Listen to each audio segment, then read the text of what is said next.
Ole tun tuma chuan tun lai kan social media lama sum lakluh dan ti kan soyanga ei hi atangkai hle a in lo hlok pui nge ke ringa akan hriat tongin Facebook page atangte suman laluta website atangte ti chuan tun lai alarmek TikTok te ti chuan Instagram te YouTube te chi hrang atang sum an laluta kan mizo tingei point sum an lalut na sa ti kan hria tuna chuan ati dan hi kan soi vek seng lawanga amai ro chu YouTube a hian video nangma video kher ni lo video omsa le la omsa mangin sumi lalut the ni mi video YouTube an video post kha va copy ti na lam kha ni lova tuna hen ka soyanga atop thleng lo en la ti chuan YouTube channel te siamanga krenga ti chuan video omsa te music la omsa te kai mang mai don ni ka copyright omlo kan soi don atun tuma chuan sa phau po antina sa masain YouTube kan lu tanga pakhatin ka lo muang chewnga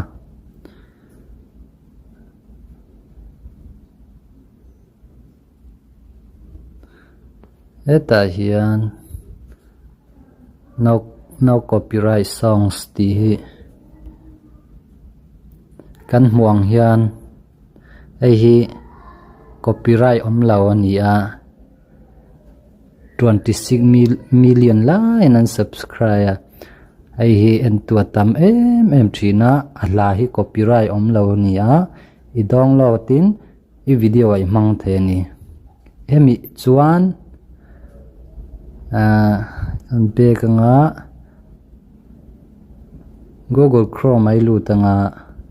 eta hian ti chuan pezel.com eta chunga lo lang ta emi hi imetanga sorry pezel PEXEL ti mai ni S hemi hi metanga PEXELS ti metanga ti chuan ti hian a lo langa lai ka rid bial te metanga ta hian helaya om zong hi free vekani video te thalak te chi hrang anda khami lo lang ka chu I download in I edit the ni china kan soitak helaya YouTube hemi la mangkhan hemi la kha I download tanga ti chuan helaya hian video chi hrang oma al tlem alung che deu te an lom lai te an lam lai te khani zong thaya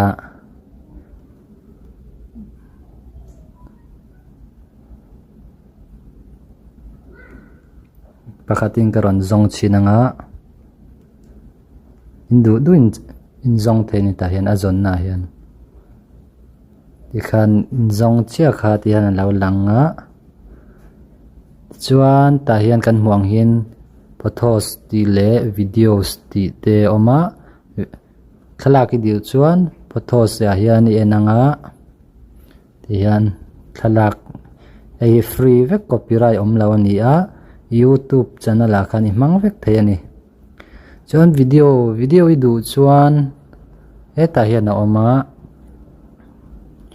videos ti imet mayanga ai pating kan play chinanga achung beri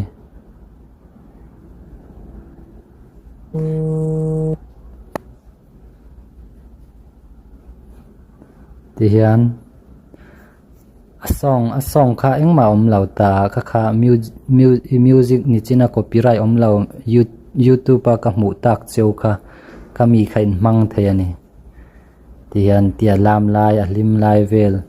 tian a o mia lawa om lau sim sima volume ka 3 point yang hi download thei ve kan free chuan download du tan anoi a hian download ti om maya download thei chuan a video I du lawa thalak chau I du chuan thalak chau kha download thei thau thau ni a thalak chau I du chuan radio em metanga a video zone ka radio em metanga ti han lo langa ti chuan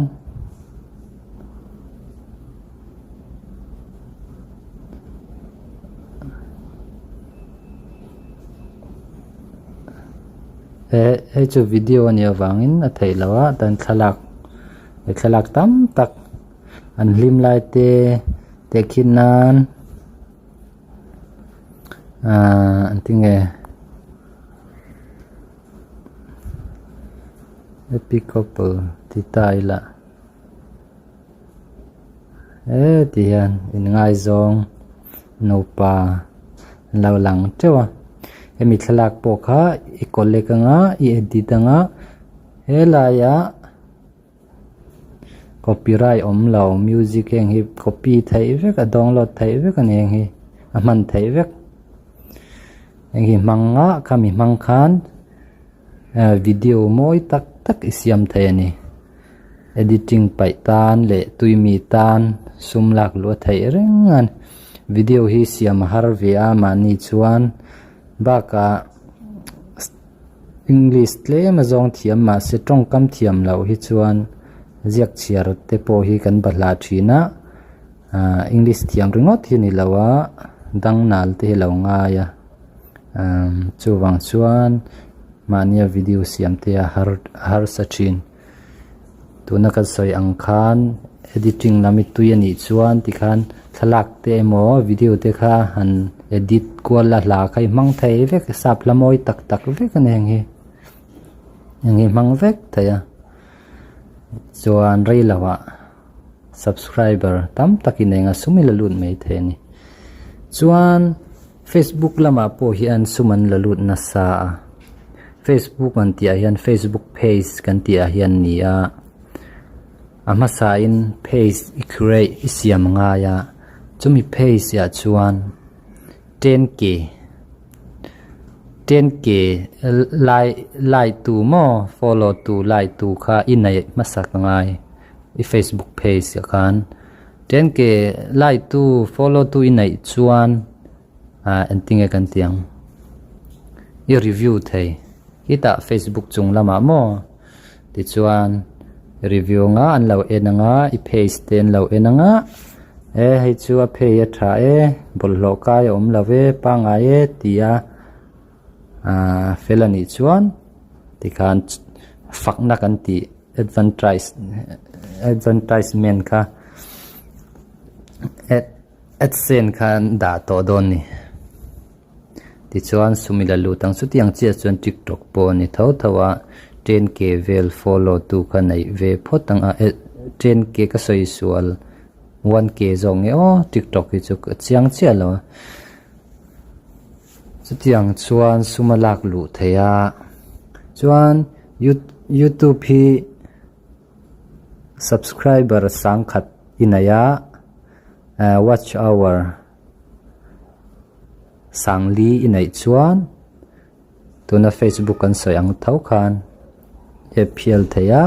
chunglamin an lo enangai video post sa tikha hei chu bol lokai om lo tha an ti ani chuan fakna an lo danga tikhan sumila lut to mai don ni mizote hi kan man ti chu riata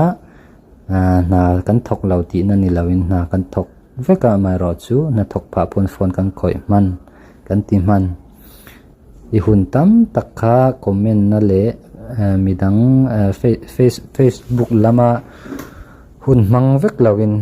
hetiang editing lamte ituyani chuan lauti vela sum ilalut nei don ani ole khati zong khania hrachiang du thiam lo te kan omani chang comment lama kan soi ron soi do ni o tong kam ka thiam lo na sa box ya ka ti zong ka ni e ka lo me